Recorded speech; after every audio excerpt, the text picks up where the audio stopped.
Hey, bienvenidos a El Rincón de la Edición.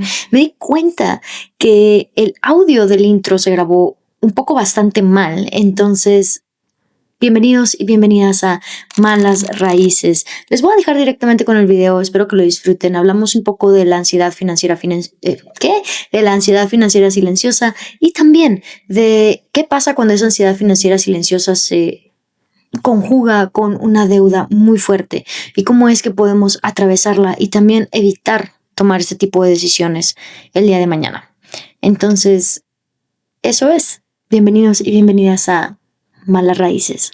Bye. ¿Te ha pasado que gastas dinero en algo pequeño y aunque sabes perfectamente que sí podías pagarlo, sientes una culpa todo el día, como si hubieras hecho algo realmente malo?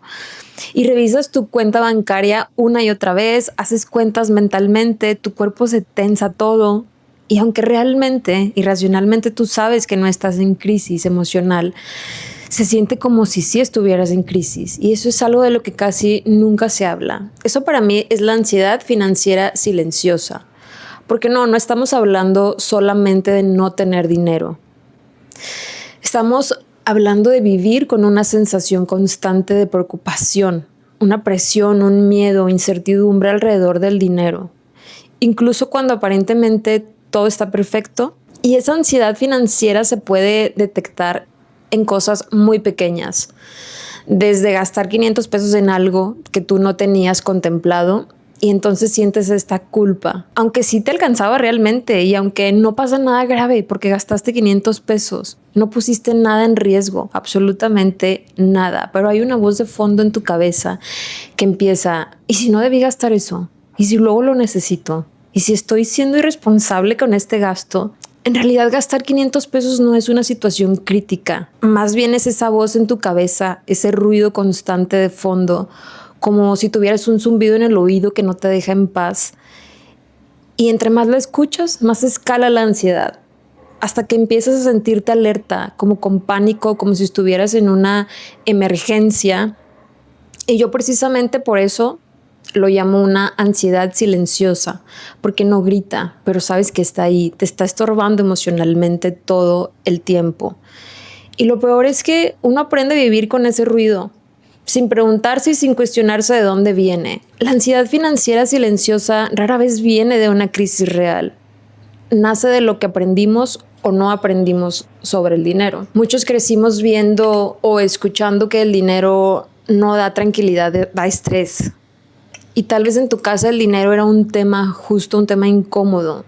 Tal vez provocaba discusiones o tal vez nunca se hablaba de eso. O solamente se hablaba cuando algo estaba mal y entonces tú creces relacionando el dinero con esa tensión, esa preocupación, con miedo.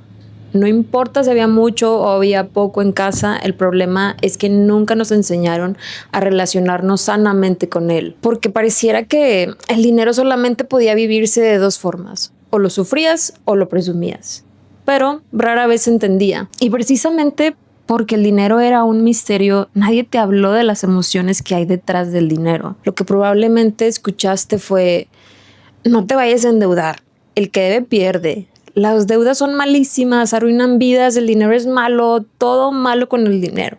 Y aunque esas frases vienen desde el miedo o desde experiencias reales, se quedan viviendo dentro de nosotros por quién sabe cuántos años más. Y cada que toma o toca tomar una decisión importante en torno al dinero, todo esto que escuchamos de chicos vuelve. Y vuelve ese ruido, vuelve el miedo, vuelve la ansiedad.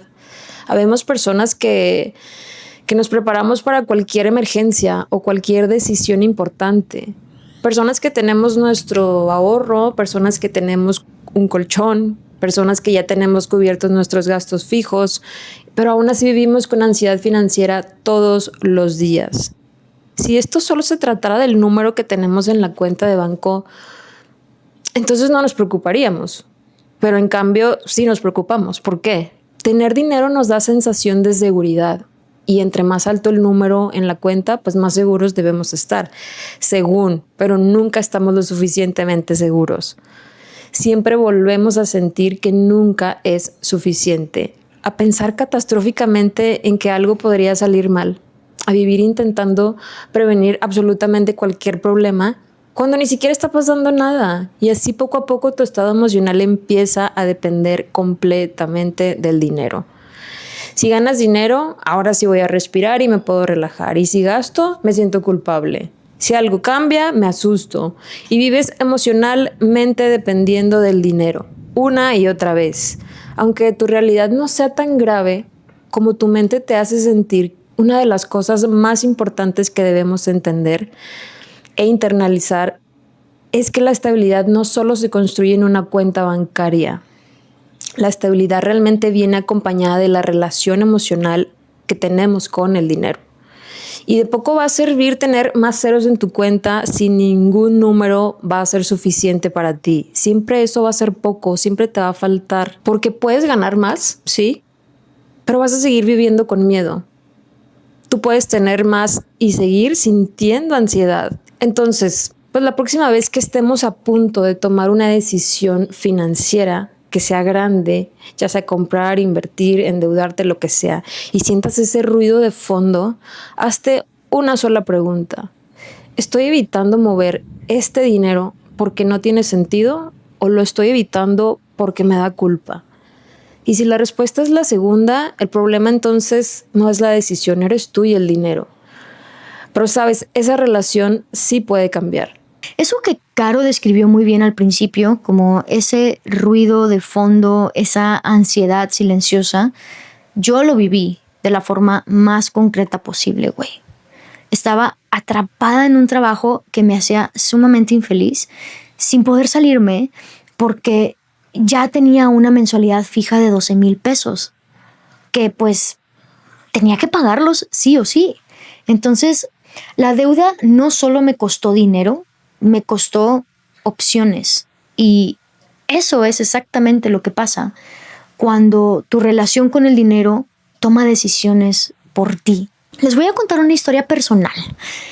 En el 2022 yo decidí endeudarme para invertir en mi negocio de producción audiovisual, porque antes yo me dedicaba a eso, fun fact. Y yo tomé un préstamo personal con BBVA de 300,000 pesos. Yo pagaba 12,000 pesos al mes y el plan era pagar 12,000 pesos por 12, ¿por qué? 60 meses. Y con ese dinero pues me compré equipo de cámaras, producción, luces, o sea, todo lo que yo necesitaba para crecer el negocio, ¿no? Y la lógica era que, bueno, la lógica tenía sentido para mí porque yo tenía años de experiencia en el rubro, tenía un cliente súper seguro que la verdad me pagaba bastante bien y yo sabía que si yo tenía mejor equipo, o sea, mejor infraestructura, yo podía acceder a proyectos más grandes y que me pagaran mejor dentro del mismo cliente. Este cliente era el TEC de Monterrey y yo trabajaba con ellos como proveedora, pero también tenía un puesto de nómina ahí. O sea, era un cliente seguro, yo tenía un ingreso fijo aparte, así que el plan estaba súper claro y decidí tomar el préstamo. 3 meses después, güey, 3 me duró el gusto porque mi jefa, la del puesto de nómina, que era una narcisa, me dijo que si yo seguía con los proyectos por fuera de lo que yo trabajaba con ella, tendría que reconsiderar mi participación en su proyecto. De huevos me dijo eso. O sea, básicamente me dijo, o el negocio o tu trabajo. Y yo entré en pánico, güey, y elegí el ingreso fijo. Obviamente, le aposté a la seguridad porque pues yo necesitaba pagar 12,000 pesos como quiera, o sea, ¿qué iba a hacer? Entonces, pues seguí pagando 12,000 pesos al mes de un préstamo para un negocio que ya no existía. Ándale, ándale. Entonces, a eso, súmale que yo tenía 180,000 pesos gastados en mi tarjeta de crédito. Había usado la tarjeta de crédito para compensar la liquidez que me quitaban esos 12,000 pesos mensuales. Y obviamente los intereses se me fueron hasta el cielo. Y el total de deuda llegó a ser de 800,000 pesos entre el préstamo y la tarjeta de crédito. O sea, yo empecé debiendo 300,000 pesos y terminó llegando hasta 800,000 pesos. Y después de 1 año y medio de negociaciones, finalmente pude llegar a un convenio de quita y al final aquí entre nos pagué 120,000 pesos de esos 800,000 pesos. Que bueno, miren, no estuvo bien y en ese proceso aprendí 2 cosas que la verdad nadie me dijo cuando yo tomé el préstamo. Y es que eso la verdad me hubiera salvado. Primero, es que el número que importa no es la mensualidad, güey. no es la mensualidad. Cuando yo tomé el préstamo, lo único que pensé fue, ¿puedo pagar 12,000 pesos al mes? Pues sí puedo. Entonces, dame mis 300. Y lo que yo no pregunté fue, ¿y cuánto voy a pagar en total? 12,000 pesos por 60 meses son 720,000 pesos para un préstamo de 300. No, se me hicieron bien mensa. El 58% de lo que yo iba a pagar eran intereses. Y yo nunca hice esa cuenta antes de tomar el crédito. Pésima decisión. Entonces, la mensualidad es el número que te venden. El total es el número que importa, o sea, realmente. Entonces, antes de comprometerte con cualquier deuda, güey, llámese hipoteca, un préstamo personal, tarjeta de crédito, hazte una sola pregunta, ¿cuánto voy a pagar en total si cumplo el plazo completo? Si ese número no lo tienes claro, no lo hagas, te va a costar mucho. La segunda cosa que aprendí es que la liquidez se siente segura, te hace sentir segura, pero te mantiene pagando. Porque el otro error que cometí no fue solo antes de tomar la deuda, sino durante la deuda. Porque cuando eventualmente me pagaron, algunos de esos proyectos grandes, en lugar de abonar a capital cuando tuve la oportunidad, los guardé. Guardé ese dinero, o sea, preferí tener efectivo disponible para yo poder salir, divertirme y darme los lujos que quise en ese momento. O sea, hazme el favor. Hay una diferencia importante entre pagar una deuda y amortiguar una deuda. Cuando tú pagas tu mensualidad, una parte va a intereses y una parte va a capital. Capital siendo lo que tú realmente debes. Entonces, si solo pagas el mínimo, pues la mayor parte del pago que hagas se va a ir a intereses. Y cuando abonas a capital, aparte de tu pago normal, estás ahí sí que verdaderamente reduciendo la base sobre la que se te están calculando los intereses. O sea, ahí sí estás pagando tu deuda. Y esa es la diferencia entre salir de una deuda en 5 años o en 3. Y entre pagar 300,000 a 720,000 pesos. Y yo no hice eso. ¿Saben qué preferí yo? La sensación de tener dinero en la cuenta. O sea, esa sensación me costó tiempo, dinero y muchísima paz mental. Háganme el favor. Si algún día tú estás pagando una deuda y tú tienes dinero extra, lo primero que debes de hacer es preguntarle al instrumento que te prestó ese dinero si puedes abonar capital sin que te penalicen, porque aparte te penalizan. Segundo, entiende cuánto de tu mensualidad se va a capital y cuánto se va a intereses. Esos dos números te van a decir si tiene sentido abonarle a capital o no. Y también te va a saber decir, antes de tomar la deuda, si ese préstamo tiene sentido para ti y para tus planes. Entonces, yo no tomé ese préstamo desde la información, evidentemente. Lo tomé desde la prisa, güey, desde querer el todo ya. Y la prisa, pues, tiene un precio. La buena noticia es que de todo se aprende. Y hoy sé exactamente qué preguntar antes de tomar cualquier decisión financiera importante. Y es por eso que tú y yo estamos aquí. Así que, en fin, hablando de cosas que nos quiten la paz mental, quiero preguntarte si alguna vez has tenido un vecino cagante. Bueno, porque de eso y más vamos a hablar en el After Office, así que ya pueden abrir su cerveza, ya se pueden relajar y ya regresamos. Bye. Bienvenidos y bienvenidas al After Office. Cheers. Cheers. Ay, no me puse un vaso. Bueno, no importa. Ay, no. Promocionando al Tajín. Promocionando a Vicky y a Tajín. El tema de hoy. Las cosas que te quitan la paz mental. Principalmente tus vecinos te quitan la paz mental. No me vas a decir que no. Es que queríamos hablar de cómo hay cosas que te quitan la paz mental y tienes que tomar esas cosas en cuenta cuando estés por decidir si comprar una casa o un departamento, porque sí es un factor muy importante. ¿Tú qué dirías de eso? Uy, tu casa no siempre te da paz mental. Influye mucho en dónde decides vivir y con quién decides vivir.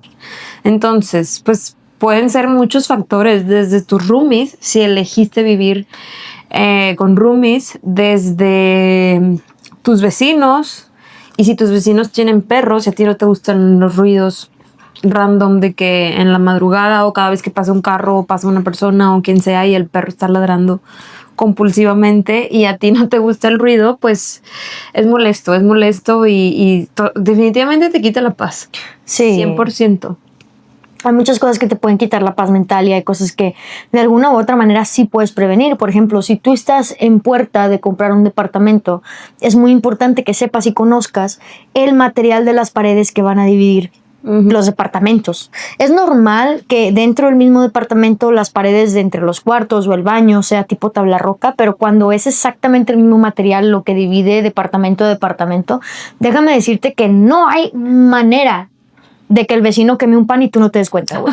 No hay manera, o sea, tú vas a oler absoluta. Yo soy muy, muy especial con los olores, entonces tú vas a oler exactamente qué está cocinando el vecino todo el tiempo, vas a estar escuchando si se pelea con la novia, todo lo vas a estar escuchando. Que eso, pues, híjole, si vas a vivir ahí de que un mes, no hay problema, pero si tu punto es vivir ahí años, sí puede afectar tu experiencia al punto de que te arrepientas de tu compra. Entonces, son ese tipo de detalles.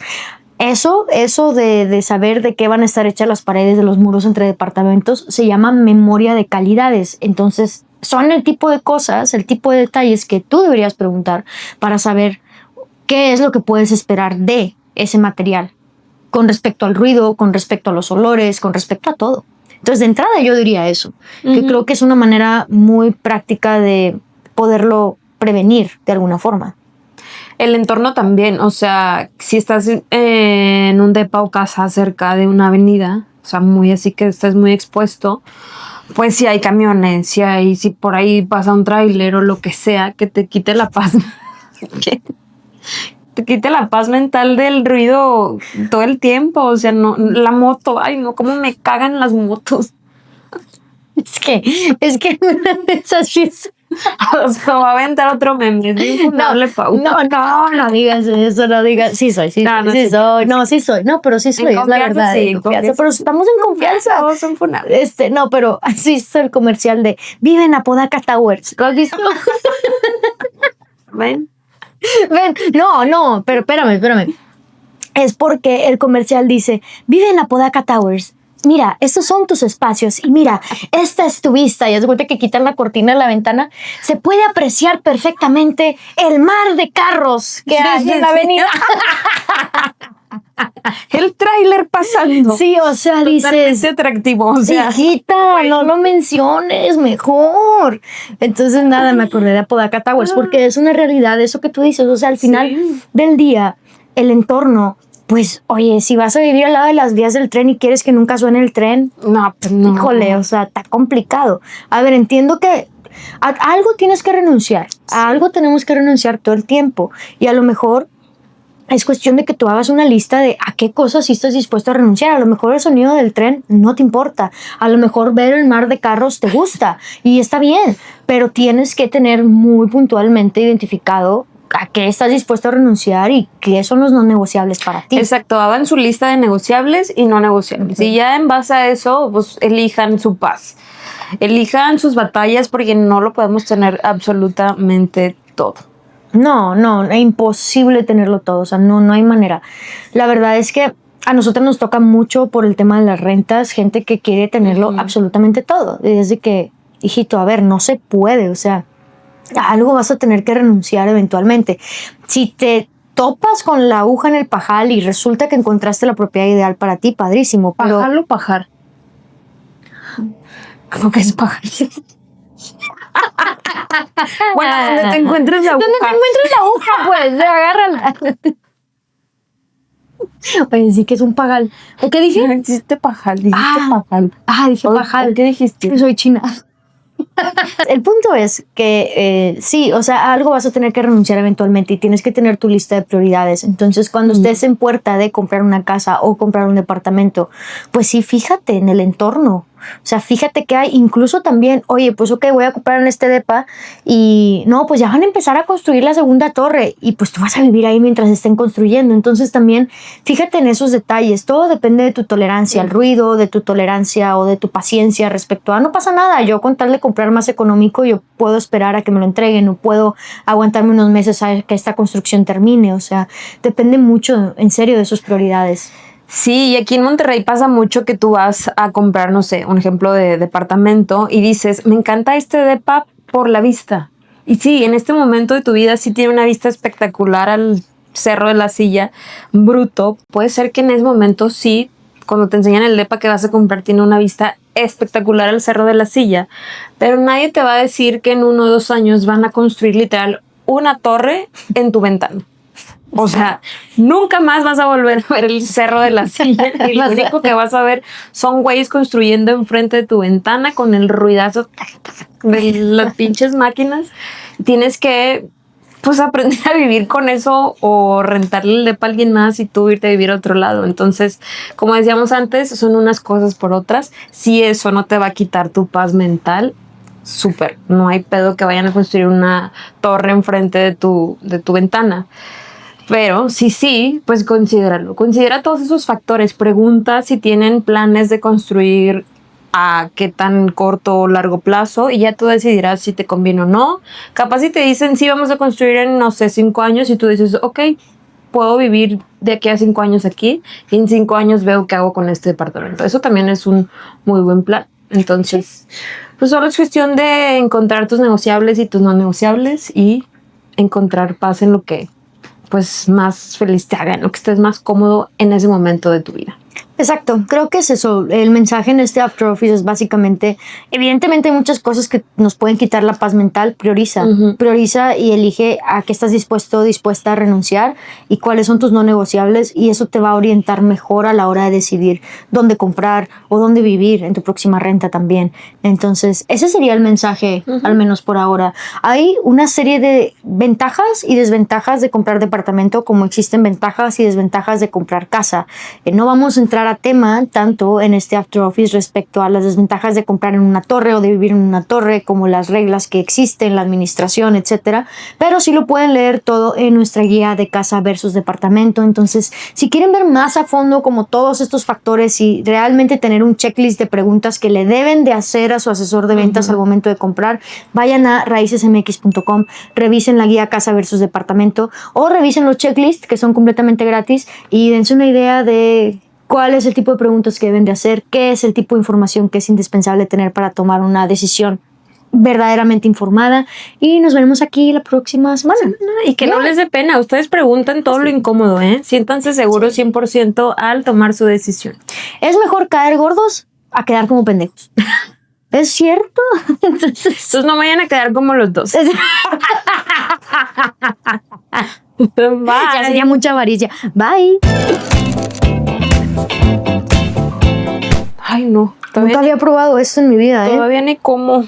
Esto lo dejaron unas amigas aquí en el depa, así que vamos a aprovechar la ocasión. Saludos, Gaby y Caro. Saludos, Gaby y Caro, sí.